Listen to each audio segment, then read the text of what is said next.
17 अगस्त को एक खबर प्रकाशित हुई जिसमें माननीय सुप्रीम कोर्ट ने अपनी नाराज़गी जताते हुए कहा कि एसआईटी को स्टेटस रिपोर्ट देना चाहिए और ये भी कहा कि आप जांच में जल्दी लाइए, जल्दी कीजिए, तेज़ी कीजिए। ये एसआईटी को सुप्रीम कोर्ट का निर्देश है। इसकी खबर छपी हुई है 17 अगस्त को। और एक खबर और छपी हुई है इसी दिन कि चंपत राय के साथ अनिल मिश्रा को भी क्लीन चिट, सबसे ज़्यादा लगे थे आरोप।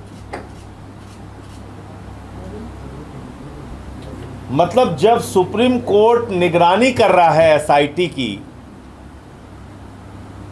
स्टेटस रिपोर्ट मांग रहा है कि भाई कहां तक आपकी जांच पहुंची, उसका स्टेटस बताइए, ऐसे समय में अखबारों में खबरें प्रकाशित कराई जा रही हैं कि चंपत राय और अनिल मिश्रा को क्लीन चिट मिल गई।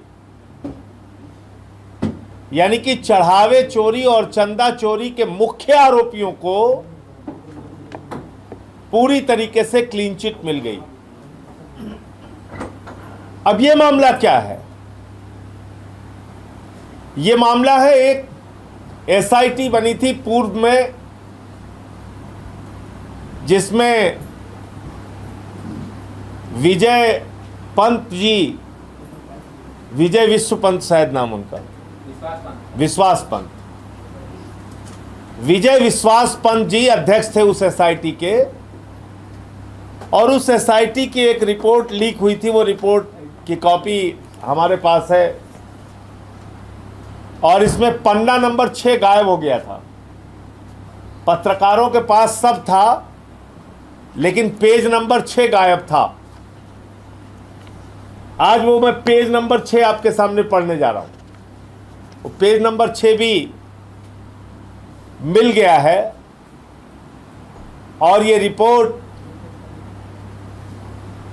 राम जन्मभूमि ट्रस्ट के 6 जुलाई की मीटिंग के पहले लीक कर दी गई थी, क्योंकि 6 जुलाई की मीटिंग का जो एजेंडा था, गोविंद गिरी जी जो कोषाध्यक्ष जी ने बुलाया था, उसमें एजेंडा था चंपत राय और अनिल मिश्रा के इस्तीफे पे चर्चा और दूसरा एजेंडा था एसआईटी की जो रिपोर्ट आई है कि किसके किसके ऊपर आरोप लगा है, नहीं लगा है। तो आनन फानन में यह रिपोर्ट पेज नंबर 6 गायब करके जारी कर दी गई कि देखिए देखिए साहब, इसमें तो कोई दोषी है ही नहीं है। न चंपत राय जी दोषी है, न अनिल मिश्रा जी दोषी है।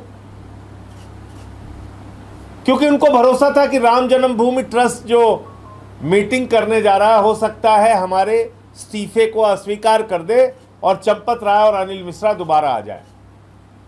लेकिन ऐसा हुआ नहीं। उसके एक सीनियर सदस्य ने विरोध किया, जो वकील हैं, ऑनलाइन शायद जुड़े थे, और इनका इस्तीफा वापस नहीं हो पाया। अब पेज नंबर 6 क्या कहता है? एक तो पेज नंबर 4 है जिसमें बताया गया है कि किस तरह से 40 दिन में 70 बार चोरी हुई। ये इस रिपोर्ट में अंकित है। इसमें उन आरोपियों के भी नाम अंकित हैं जो प्रथम दृष्टया दोषी पाए गए: अविनाश शुक्ला, अनुकल्प मिश्रा, लवकुश मिश्रा, मनीष कुमार यादव, करुणेश पांडे, रमाशंकर मिश्रा। ये 6 लोग जो प्रथम दृष्टया दोषी पाए गए थे, उनका भी नाम अंकित है।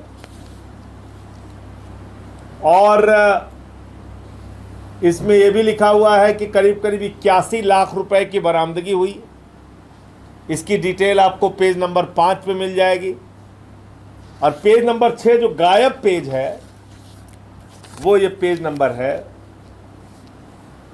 इसमें साफ तौर पे लिखा है कि डॉक्टर अनिल मिश्रा ट्रस्ट के पदाधिकारियों में से एक थे तथा वित्तीय मामलों एवं नकदी संकलन के प्रबंधन के कार्य का पर्यवेक्षण एवं प्रक्रिया का अनुश्रवण कर रहे थे। बैंक के साथ तय एसओपी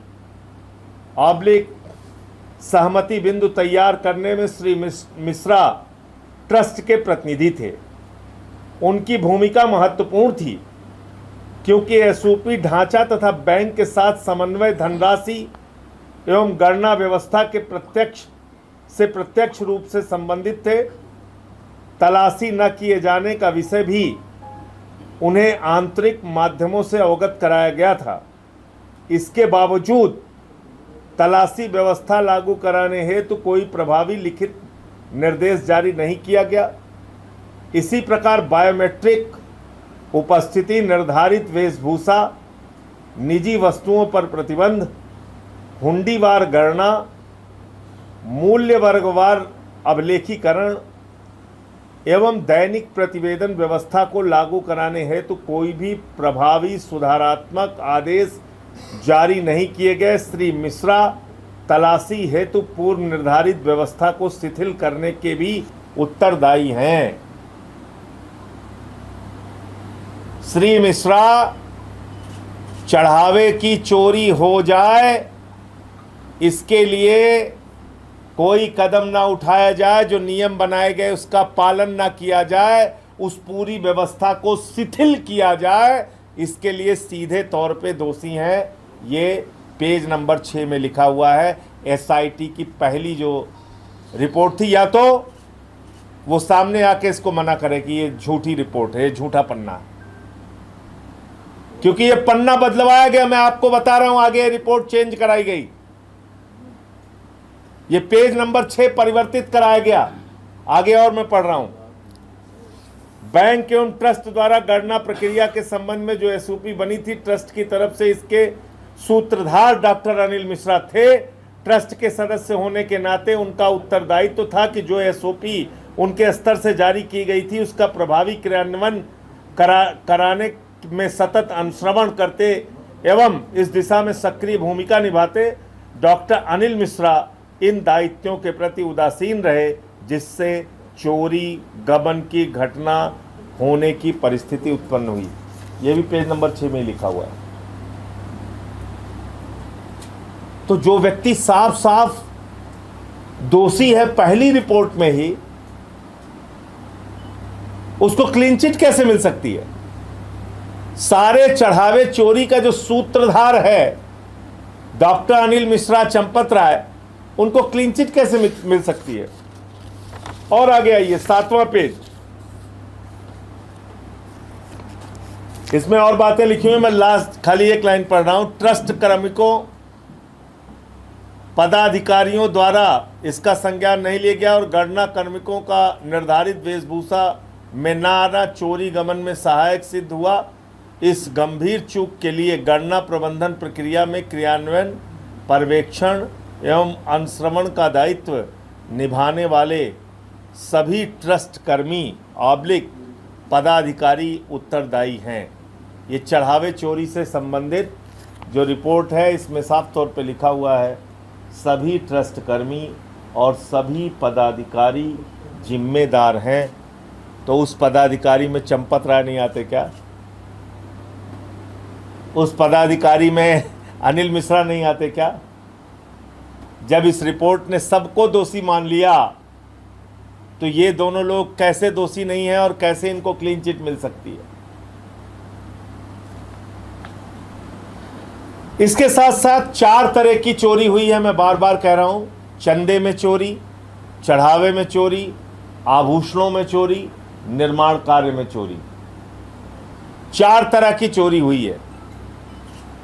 और इन चारों चोरियों के लिए जमीन घोटाला, जमीन खरीद में चोरी, इन 5 चोरियों के लिए जो व्यक्ति मुख्य रूप से जिम्मेदार है वो है चंपत राय। 2 करोड़ की जमीन जो 18.5 करोड़ रुपए में 5 मिनट के बाद खरीदी गई ट्रस्ट के द्वारा, उसमें हस्ताक्षर हैं चंपत राय के और गवाह के रूप में हस्ताक्षर हैं डॉक्टर अनिल मिश्रा के और इसी के उपाध्याय जो उस समय के भाजपा के मेयर थे। इसके साथ साथ जो चोरी का काम चढ़ावे में हुआ, उसमें भी जो लोग रखे गए और चोरी की बात जब सामने आई तो चंपत राय से, अनिल मिश्रा से सबकी शिकायत की गई, उनके खिलाफ कोई कार्रवाई नहीं की गई। आभूषणों में चोरी का जब विषय आया तो लोगों ने सामने आके बताया उनको रसीदें नहीं दी गई, उनके आभूषण, उनके भगवान श्री राम के दिए गए नाम पे दिए गए गहने, दान, सोना आदि, चांदी आदि, वो उसका गबन किया गया। बाद में उस पर लीपापोती की गई कि ये यहाँ रखा है, वहाँ रखा है, जब चोरी खुल गई इसके बाद। इसके साथ साथ दीनानाथ वर्मा नाम के इंजीनियर ने बताया कि अनिल मिश्रा 40% कमीशन लेते थे निर्माण कार्य में। 40% कमीशन। सोचिए, कर्नाटका में बीजेपी की सरकार भी 40% कमीशन लेने के नाम पे चली गई थी 2018 में, 2023 में।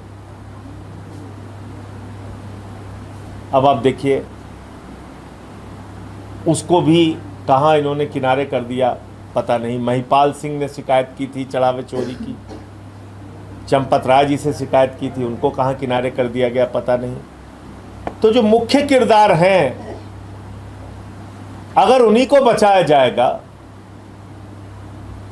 तो फिर कौन सी जांच हो रही है, कौन सा दूध का दूध पानी का पानी हो रहा है। और प्रभु श्री राम के मंदिर के नाम पे जो चंदा चोरी और चढ़ावा चोरी हुई है, उसमें कौन सा न्याय योगी जी और मोदी जी करने जा रहे हैं, अगर ये हालत जांच की है तो अभी किरण एस जी, और ये भी सूचना मुझे मिली है, मुझे कोई इसके बारे में कोई आधिकारिक जानकारी नहीं है, लेकिन मुझे सूचना मिली है किसी से कि विजय विश्वास पंत जी जो अध्यक्ष थे पहली एसआईटी की, जब वो इससे हटे तो उसके पीछे भी एक बड़ा कारण ये था। हालांकि मैं जानता हूं, मैं कहूंगा तो सरकार का दबाव उनके ऊपर पड़ेगा और वो इस बात को मना कर देंगे, लेकिन उनके ऊपर ये दबाव बनाया गया कि पेज नंबर 6 आप बदलिए और अनिल मिश्रा को आरोपित कीजिए। अनिल मिश्रा को जो आरोपित आपने किया उसको हटाइए, जो चढ़ावे चोरी के संबंध में ये सारी बातें आपने लिखी है हटाइए। तो शायद उन्होंने इसका विरोध किया, जिसके कारण से उनको हटना पड़ा। इस प्रकार की जानकारी मुझे है, लेकिन मैं इसके ऊपर कोई आधिकारिक बयान देने वाला व्यक्ति नहीं, क्योंकि ये उन लोगों के बीच की बात है जो सरकार में बैठे हैं और जो एसआईटी के अध्यक्ष थे। मैंने किरण एस जी जो एसआईटी के अध्यक्ष हैं वर्तमान में, उनको ये मेल किया है कि 13 दस्तावेज मैंने एसआईटी को दिया था। 13 दस्तावेज, 2 करोड़ की ज़मीन 18.5 करोड़ में खरीदने वाला, 9 करोड़ की ज़मीन 55 करोड़ में खरीदने वाला, 1 करोड़ 73 लाख की ज़मीन 24 करोड़ रुपए में खरीदने वाला, वो तमाम दस्तावेज और उसके साथ और तमाम दस्तावेज, 13 दस्तावेज मैंने दिया था। 13 दस्तावेज मेरे पास और हैं। अगर पुरानी एसआईटी से आपको वो 13 दस्तावेज ना मिले हों तो मैं पूरे के पूरे 26 के 26 ज़मीन घोटाले से संबंधित दस्तावेज आपको मिलकर सौंपना चाहता हूँ। मुझे शीघ्र ही कोई समय दिया जाए, मैं लखनऊ में ही हूँ। इसके लिए मैंने ईमेल किरण एस जी को भेज दिया है। अब जैसे ही समय मिलेगा मैं ये तमाम ज़मीन के दस्तावेज उपलब्ध करा दूँगा। मैं फिर एक बार दोहराना चाहता हूँ कि ये जो प्रभु श्री राम के नाम पे चंदा चोरी का मामला है, ये कोई सामान्य मामला नहीं है। वर्ष 2021 में मैंने ही इस प्रकरण को खोला था सबसे पहले, और अब वो सारी बातें सामने आ रही हैं जो मैंने उस समय बताया था और सच्चाई दिखाई थी। अगर मेरी बात उस वक्त मान ली गई होती तो शायद इतने बड़े पैमाने पे चोरी की घटनाएं और चंदे के गबन की घटनाएं नहीं होती। मुझे इतनी बात कहनी थी।